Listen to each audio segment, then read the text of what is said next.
Pourquoi les femmes sont-elles si peu présentes dans le milieu de la mer?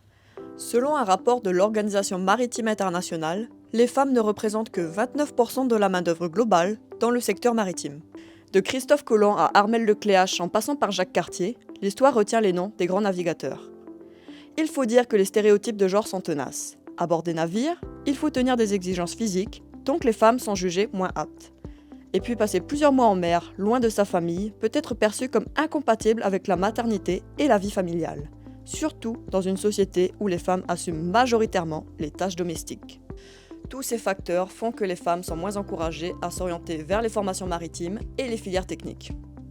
Elles intériorisent également des biais inconscients qui peuvent les freiner dans leur accès à l'emploi et la progression de leur carrière. Mais ces dernières années, de plus en plus de navigatrices sont médiatisées, donnant ainsi des rôles modèles auxquels les femmes peuvent s'identifier. En 2021, Clarisse Kremer termine le Vendée Globe en 87 jours, battant le record féminin de l'épreuve.